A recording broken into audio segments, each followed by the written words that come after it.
Assalamualaikum warahmatullahi wabarakatuh. Salam sejahtera buat kita semua. Salam Om Swastiastu, Namo Buddhaya, salam kebajikan. Balik lagi di channel YouTube Afif Safi, pakar bola mengomentari sepak bola dengan kebahagiaan. Salam olahraga, apa kabar teman-teman? Semoga semua dalam keadaan sehat walafiat ya. Selamat sahur, selamat menunaikan ibadah puasa, selamat ngabuburit, selamat berbuka puasa. Buat teman-teman yang menjalankan, semoga puasanya diterima menjadi berkah dan menjadi pahala yang berlimpah. Amin. Selalu gue ucapin terima kasih buat kalian yang nonton, like, komen, dan subscribe channel YouTube Afif Safi ini ya.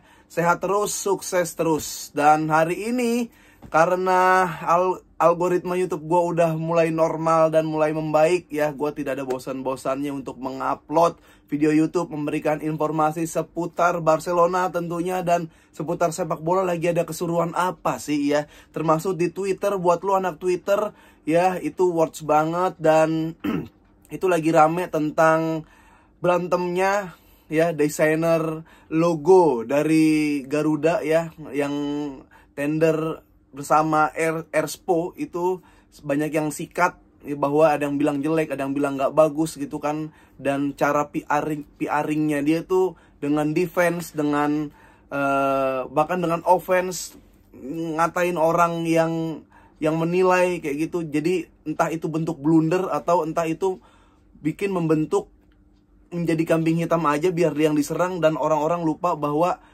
Erspo sekarang jersey dari timnas Indonesia gitu, dan ada logo Erspo dan ada lambang Garuda gitu kan. Jadi gue nggak tahu ini masih terus seru sampai sekarang karena ganti-gantian lawan-lawannya. Gue seru aja ngelihat orang defense, ngelihat orang offense, dan ya inilah yang terjadi. Nah, tapi kalau kita bahas Barcelona ini ada kabar-kabar yang bikin deg-degan dan kabar-kabar yang bikin gregetan.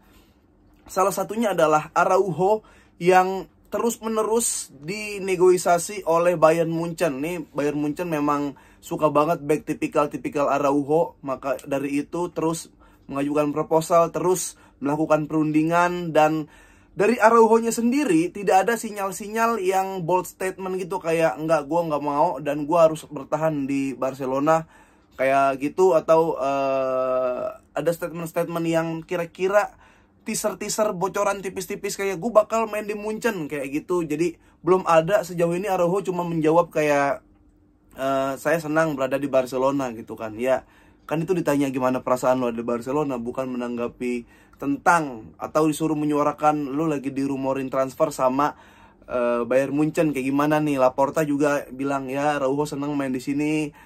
Dia emang udah padu banget. Dia kan kapten kedua ya, Roberto Stegen kapten ketiga gitu kan. Tapi karena Roberto nggak main, dia bisa jadi vice captain di situ. Jadi Araujo bisa jadi bertahan, masih 50-50, bisa jadi pindah. Jadi pindahnya karena ya mungkin yang nawar Bayern Munchen. Jadi ada pikiran, oke lah gue pindah ke Bayern Munchen juga kok.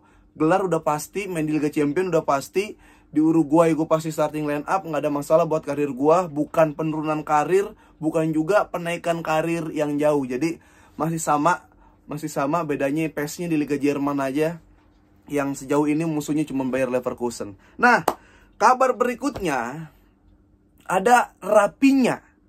Ini silakan didiskusikan harusnya seperti apa yang diambil oleh sikap dari Barcelona dan sikap dari Laporta. Rapinya ditawar oleh Al Hilal kayaknya. Bener. Rapinya ditawar oleh Al Hilal sebesar 100 juta euro dan akan diberikan gaji lebih banyak 3 kali lipat dari gaji Barcelona saat ini. Ya, 3 kali lipat lebih dari gaji yang didapat dari Barcelona. Gimana menurut kalian? 100 juta euro ya buat mengobati atau memperbaiki finansial udah cukup bagus banget. Dan buat Rafinya sendiri, ini adalah tawaran yang menarik karena dia akan digaji 3 kali lipat. Lu di Al Hilal bisa ketemu Benzema, bisa ketemu Neymar, bisa ketemu pemain-pemain yang lain, masih bisa hidup di Arab. istilahnya. 100 juta harganya, bisa memperbaiki banget. Bisa beli sayap-sayap kenceng, entah sayap kiri atau sayap kanan. Ya, pemain-pemain yang lebih potensi, yang lebih jago, berkelas. Kalau jago, pemain jago sekarang banyak. Lebih bisa menempatkan diri, bermain sebagai unit, atau lu bisa menonjol di Barcelona. 100 juta kayaknya sih cukup. Belum kepikiran siapa, tapi 100 juta entah bayar utang, entah datengin pemain lagi, itu udah lebih dari cukup. 100 juta euro. Dan buat manusia kayak Rafinha ini, itu udah lebih dari cukup juga, dinaikin gajinya 3 kali lipat. Jadi menurut kalian gimana? Kalau kata burung, mendingan pindah buat menyelamatkan finansial Barcelona dan menyelamatkan Rafinha. Karena lu bakal ketutup Lamine Yamal, apalagi? Udah, bakal ketutup Lamine Yamal katanya kalau di situ. Walaupun Lamine Yamal emang kalau bisa jangan di starting line up terus, harus ada rotasi di situ. Tapi rotasinya kalau bisa bukan Rafinha, mendingan Rafinha. Rafinha namanya doang Rafinha, mainnya nggak rapi. Iya, mainnya pinya. Aduh, apa itu?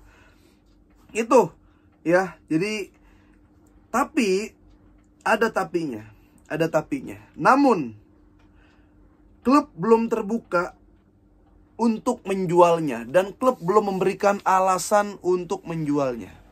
Namun namun pihak Barcelona, ini statement nih. Nah, pihak Barcelona ingin, ya ini kata diplomatis, terbuka untuk menjual Rafinha. Ya. Bukan karena alasan olahraga, tapi untuk memperbaiki finansial Barcelona. Ya, Barca harus yakin dan harus meyakinkan Rafinha untuk menerima penawaran dari Al Hilal. Tapi, ada tapi lagi. Tapi, untuk saat ini, Rafinha belum ingin meninggalkan Barcelona. Gue nggak tahu apakah ini lobby-lobbyan kayak dia nggak mau dia nggak mau pindah selain klub dari Barcelona biar harganya dimahalin lagi. Karena kan dari 60, 80 sekarang udah 100. Kalau gue bilang pindah mah pindah, nggak ada alasan buat nggak pindah. Baik juga kok. Kalau lu emang cinta sama Barcelona, ya lu cinta sama rumah lu, nih rumah impian lu, ya, dan udah menganggap diri lu udah sering marah-marah, diganti positioning kurang bagus, laknya kecil di situ, nggak bisa berbaur. Kalau dengan lu pindah, rumah lu jadi bener, rumah lu jadi bagus, lu bisa senyum dari luar ngelihat rumah lu bagus.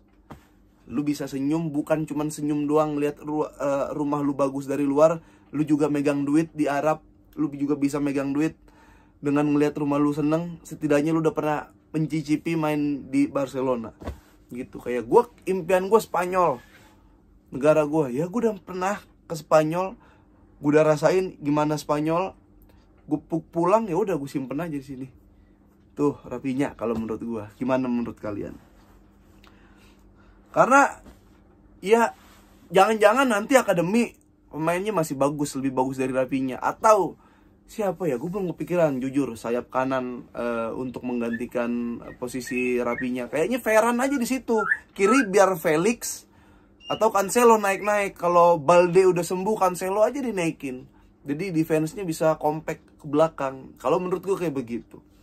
Nah, Selanjutnya ini ada dari Xavi ya. Xavi ini kemarin gue udah diskusiin, buat lu yang nonton video kemarin, gue udah diskusi teman-teman gue, Stefanus Apridita. Dan banyak yang suka juga, dan kalian tinggal request aja gue mau collab sama siapa. Itu karena ya temen gue, dan emang dia ngerti bola, dia penulis juga kok, dia penulis di sport gitu, jadi dia paham. Nah, didatangkannya Xavi menurut gua itu kan bukan pilihan utama, tapi itu pilihan dari keadaan atau opsi terakhir. Ya, opsi terakhir. Iya, opsi terakhir katanya. Nah, opsi terakhir, Xavi didatangkan ke Barcelona. Banyak tuh yang harus diselesaikan oleh Xavi. Banyak juga impact-impact yang harus Xavi buat. Nah, impact yang paling kena adalah Xavi legend Barcelona. Dengan datangkan legend sebagai pelatih, fans pada diem. Kayak ya udahlah legend, kita lihat sejauh apa gitu kan. Bahkan pemain pada nurut kayak, oke nih respect dia pas main jago gitu, jadi kita nurut. Nah, yang gue bilang, diem dan respect aja nggak cukup buat jadi pelatih. Emang harus orang-orang yang kuat dalam pressure di Barcelona, kuat dalam membentuk nih tim gede Barcelona. Ya walaupun ada standar dan nggak ada, tapi ini Barcelona tetap bumi mandangnya Barcelona. Tapi masalahnya kemarin tahun lalu dapat trofi. Nah, masalahnya ketika lo dapat trofi, nonton nggak setiap match? Ya, pesaingnya lagi kayak gimana? Pesaingnya bukan lagi turun doang, lagi drop perform lagi. Under drop perform. Madrid nggak perform, Atletico nggak perform, Bilbao nggak bisa grecokin jauh-jauh. Xavi menang, tapi caranya gimana? Banyak pemain-pemain blunder gitu. Ya pemain blunder. Oke, salah pemain. Kita nggak cuma nyalain Xavi. Tapi, kan yang dimainin dia lagi. Alasannya apa? Di saat latihan bagus. Pas dimainin jelek. Ya besok kok begitu lagi. Main aja di latihan. Kan kita nggak ada amunisi, nggak ada armada gitu kan. Oke, kan udah dapat pernah squad yang bisa di-save. Squad yang bisa di-save. Mainin kan itu lagi. Roberto blunder. Kerebut bola. Copa del Rey itu jatuh. Kebobolan. Terus De Jong di Liga Champions sama Bayern Munchen kayak ya itu lagi aja, nggak mungkin secara strategi Xavi bisa gitu. Cuma nih feeling gue nih ya, kalau ambil positifnya Xavi, strategi dia bisa punya banyak plan, tapi memang armadanya tidak memadai untuk ngikut bareng plannya Xavi. Cuma terlalu sering untuk memainkan line up yang salah dan selalu sering menganak emaskan orang-orang yang dia kenal. Ansu Fati main berapa kali sampai akhirnya pinjem. Roberto main berapa kali sampai blunder. Oke, kalau super sub, orang-orang yang napasnya udah nggak ada, ya dimainin kayak gitu aja. Kira-kira seperti itu yang dapat saya sampaikan pada YouTube kali ini. Jadi diskusi kalian gimana? Ya, silakan di kolom komentar. Dikomentarin tentang ya jersey dari timnas sekarang yang tendernya ini dimenangkan oleh Erspo Aliansi Erigo, yang ada buat fans 200 ribuan, ada replika 600 ribu dan 1,3 atau 1,2 yang player issue dengan logo yang seperti kalian lihat lah ya. Dan fenomenanya gimana, defense-nya, offense-nya, orang yang bikin, yang desain lambang Garuda, yang ngedesain, kalian harus ngeliat di Twitter ramainya kayak gimana. Dan Rafinya harus diapain, gimana cara bilangin Rafinya kayak biar lu pindah gitu kan. Apa diputer-puter video, nih passing salah lu, nih blunder lu, nih lu gocek orang jatuh sendiri, diliatin aja terus sampai disadar, wah iya emang saya nggak bisa main di Barcelona nih, pindah ah. Memperkaya diri. Nggak apa-apa memperkaya diri, kecuali lu ditawarin sama yang lebih rendah harga transfernya dan gajinya lebih rendah. Ini kan offeringnya 3 kali lipat. Kok nggak mau orang? Nggak mau. Dan Araujo kira-kira kalau Araujo keluar, ya akan seperti apa Barcelona? Kita masih punya Inigo Martinez, Kubarsi, Christensen yang main bisa jadi back lagi. Konde bisa ditaruh tengah karena sayap-sayap kita banyak, Hector Ford. Gimana kalau Araujo pindah? Seperti itu dulu. Dan Xavi, stay atau out? Oke? Silakan di komen. Sehat-sehat selalu. Sekali lagi selamat sahur. Selamat menunaikan ibadah puasa. Selamat berbuka puasa.